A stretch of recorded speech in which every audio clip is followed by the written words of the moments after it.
really glad, and I would really want to tell that to you, that I'm glad that we get to speak today on a very important topic, that is you, a woman in STM industry. So let me begin with asking you that you have an impressive background spanning my molecular biology, biotech, and now focusing on healthcare and AI ethics in specific. What inspired your interest in these fields, and what continues to drive your passion for improving healthcare accessibility? First of all, Utkarsh, I want to say thank you for this opportunity and your very kind words. It is really, truly my pleasure and honor to be here with you today. Going back to, my experiences and my educational training and my passion. So it sort of came from a nurturing family from childhood. I was always passionate about science, and so was my oldest sister, who used to be and continues to be my role model.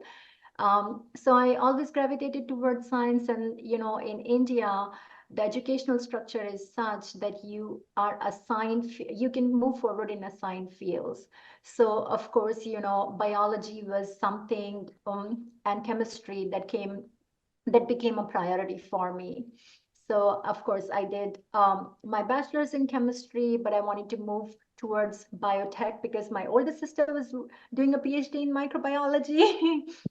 So again, getting inspired by her, I moved into biotech and then molecular biology and into research in two different kinds of cancers. So science remained a calling, but as I was doing my postdoc, I was introduced to the world of scholarly communications and scholarly publishing, which as a grad student, I didn't even know was a field that existed. I published papers and book chapters, but I didn't know what it entailed to get it to the public. So I explored that as a career possibility and started out as a scientific editor for two journals at the American Society for Investigative Pathology. And I continue to work there now as director of scientific outreach. So I think my journey has been sort of staying passionate about what I like, but stumbling upon new, challenges and sort of exploring how that shapes my thinking and how that may impact the world. So in 2019, we started a new topic category for one of our journals on AI and computational pathobiology. So from all my training, I didn't know what that meant. So I took it upon myself to start going to AI-based conferences with healthcare and pharma tracks. And this is way back in 2019. And it was an amazing world of innovation.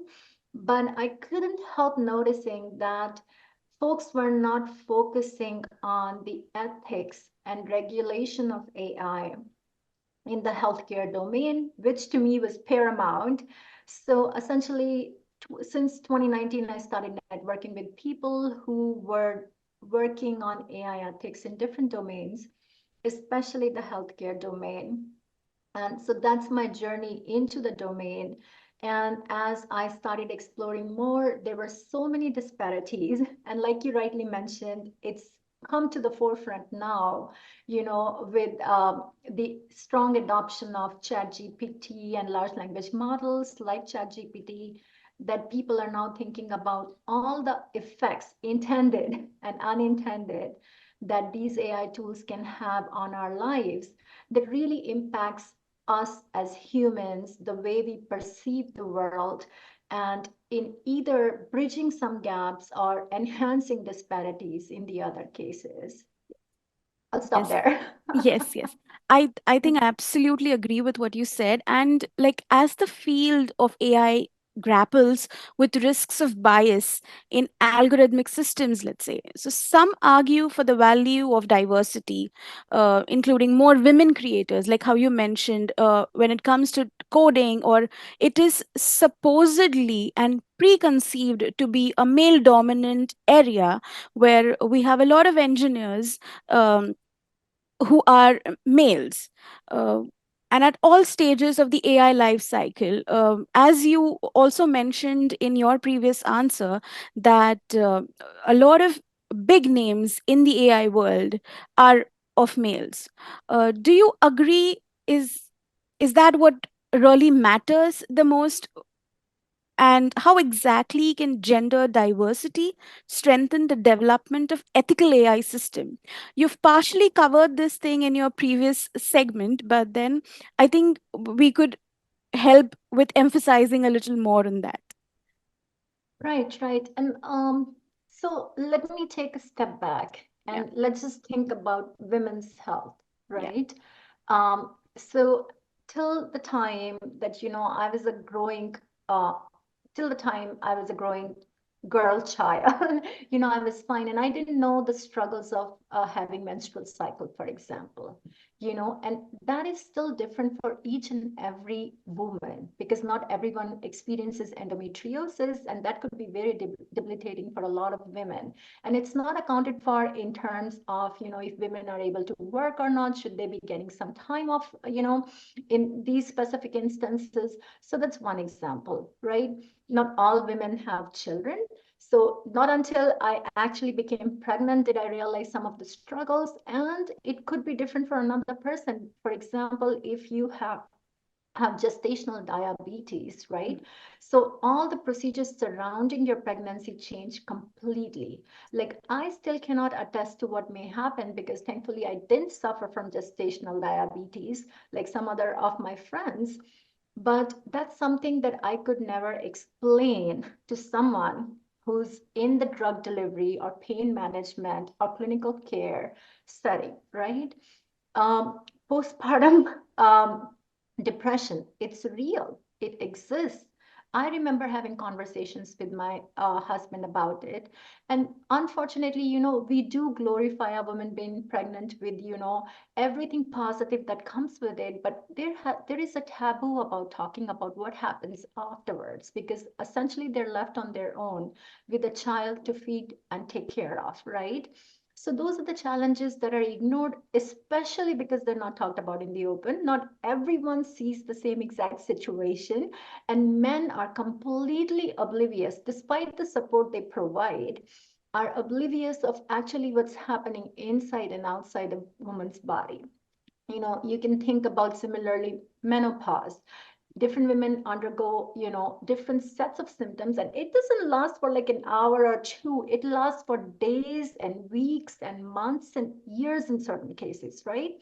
So now think about building any of the products, services, drugs, care regimen, or even I want to say a variety of drugs that you may need in pain management or the management of a particular disease for a particular woman. Nobody can provide or answer the questions adequately other than the women who are actually suffering from these diseases in a particular setting under a given set of interactions. And that could be very different for different women. And now we're just talking about the developed world here. Like take this to rural settings where they may not even have access to doctors, they may not have access to transportation, and the challenges change, right? So when you're building a product as an investor, as an innovator, as someone who really want to bring about a difference, would you want to take under consideration the needs and the aspects of care, excuse me, surrounding your end user? Or would you just think this is a problem, this is the solution, and this is how I'm going to go about it linearly? So I think in actual life, there are many complexities, and I think we can make those challenges, simpler. We can decrease the complexity by taking the input of the users, by taking under consideration the viewpoints of those who we want to serve, and that in my case, in these instances, would be women. Yes. Speaking of socioeconomic biases and geographical biases as well, being an ethicist yourself, you may sometimes feel like at several structures or at several systems, ethics are literally put at a toss, right? People are potentially just aiming at going from point A to B without having to, like you mentioned earlier as well, the output is what people are more focused on without having to understand really the process that it get is involved in it. And again, your security, your privacy, all of these things are a little at stake, as we may say. In this scenario, what kind of ethical compliances would you envision in the future? When you're using an app, how much information do you know? You know, an AI-based app, what kind of information is that app collecting on you? Do you consent to it? Do you know how it could be used in the future? Like there's so many data breaches, even, we all do groceries and I have been a victim of data breaches where the hackers stole the credit card information from the store. So that's something sort of beyond your controls. But we can all be aware about these incidents. We could all be spokespeople or the stakeholders at these tables where these decisions are being made, right? So let's go back to large language models like ChatGPT, which swept the whole world, right? So what guardrails needed to be put into place before this became mainstream, right? They made it freely available for folks to use because the more we use these models, the more data we supply, they gain by training their models, improving their performance. So if any one of you remembers, right, when initially we were using ChatGPT, there were a lot more, errors. They were like the output was not as good, but over time it's getting better. But why did that happen? Because we supplied our data sets to these models to train them.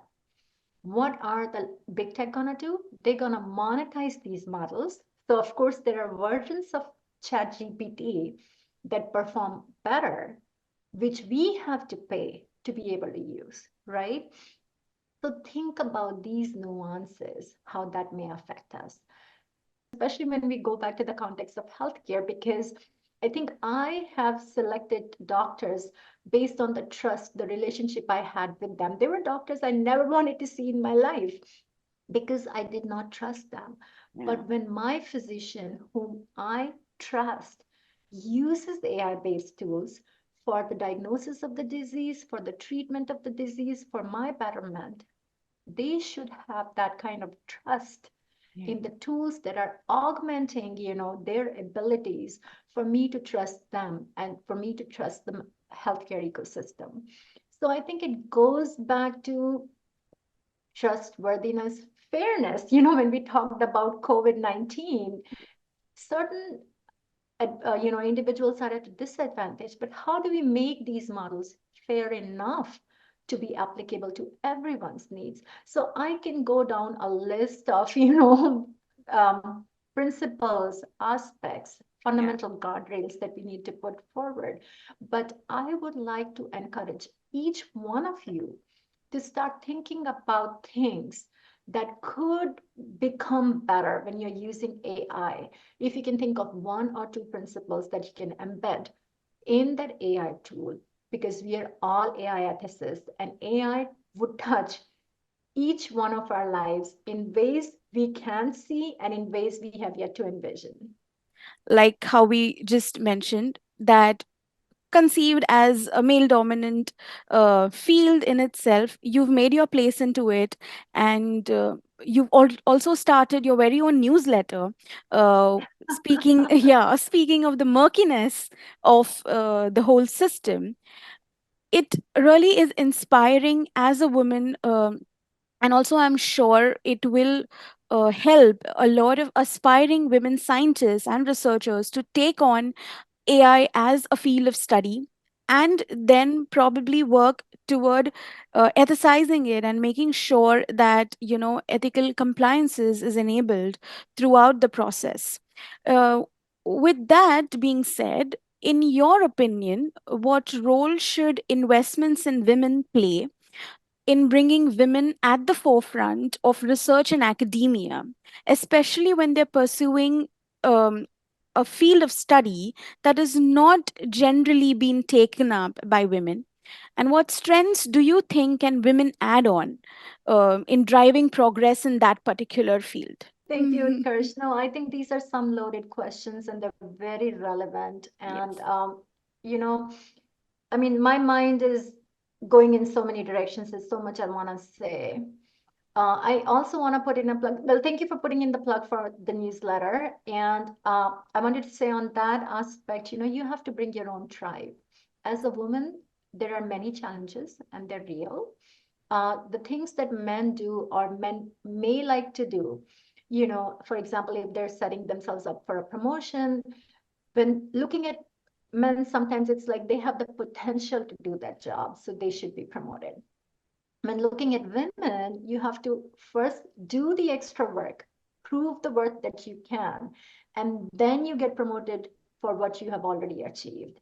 So that is a disparity in many cases. So when you think about, what could be done to help women in a professional setting, women and allies who are men, you know, should think about these considerations. I had been in several conversations with several of my mentees who happen to be women, and they say, for example, I know in my own instance, when I was pregnant or when I was planning a family, certain opportunities were not presented to me because, it was perceived that, starting a family, I would be taking a step back from my career, right?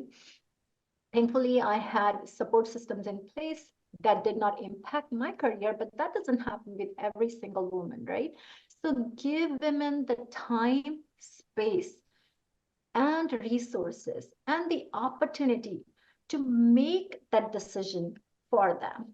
Do not make those decisions for them because that impedes their career development. And please do not do that. I want to go back to your question of, supporting women investors and women in AI in general. So I'm also the program manager for Women in AI's Accelerate and Raise programs.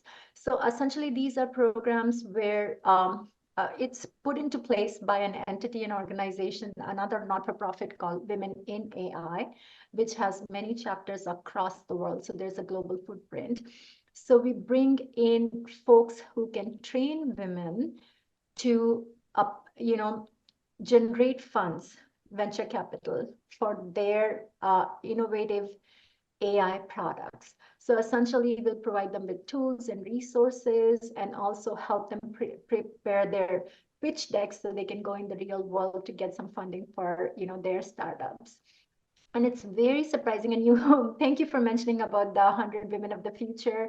And I'm very fortunate and really, really humbled to be in this company because if you look at the other 99 women, they are doing groundbreaking work in the field of innovation. And that's just not limited to AI, it's like virtual reality or augmented reality, right? So I think everyone, each human has the basic um, ability to be intuitive. They have the ability to be creative. In addition to that, we tend to be caregivers. So women come with a lot of empathy. They come with a lot of energy to support the team. So the reason why you may see a lot more men in leadership is because, sometimes they could be dominating, commanding, dictating, directing, but women try to bring the whole tribe together. So when you're thinking of a woman leader, they will be working in capacities to elevate the entire team, not just highlight their individual contributions, which will let them, get on top.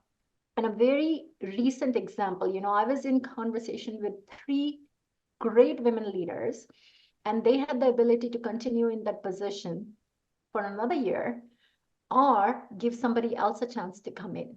Each one of them to me said that, and they provided arguments why the other two should stay and one of them should take a back seat so that we can serve the need of the team, the community, and the organization that they were serving.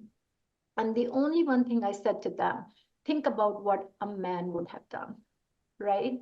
So you have to start thinking about your own interested time too, because so my doctor told me this, and I'm now an airplane mom, so they essentially tell you to put your mask first so you can support the people around you. It could be your children. So we have the natural tendency to first help people around us before helping us. But think about this: put your mask on first, because you're not just going to elevate yourself, which I know you do not want to do or boast about, but you're going to elevate the whole tribe. You're going to elevate your whole team. You're going to elevate your whole organization. And that's needed. Yes. Again, I think we circle back to women inspiring women and women building women, with these thoughts coming in place. And I think we are running out of time at the moment, and it's been an amazing talk so far. Is there anything I did not ask, but you think aspiring women scholars, especially, and researchers definitely would want answers to? Just one thing. So, Utkarsh, you covered more ground than I would have imagined. But one thing that I'm passionate about, and I always say to everyone, dream big, and don't be scared to share your dream with the world. You are, what we believe is what we achieve, is what, I heard from someone and I agree to it. Don't let someone else tell you what you can and cannot do. It has happened in my own life when, I had passions, I had dreams, and I talked to some people who said, no, you've achieved enough, or why would you want to transition, or why would you want to do this? No, this is going to take you to a whole different level. They discourage me. But be true to yourself. If you think about something, you believe in something, you can achieve it. So go after that. Don't let yourself or anybody else hold you back, because you can achieve what you believe in. Absolutely, as you said. And on that note, I think a very strong closing statement that I would like to get from this is that don't let anybody confine you to the limits that they think is what you are built on or what you can strive with. If you decide on what Absolutely. you want to do, the sky is the limit.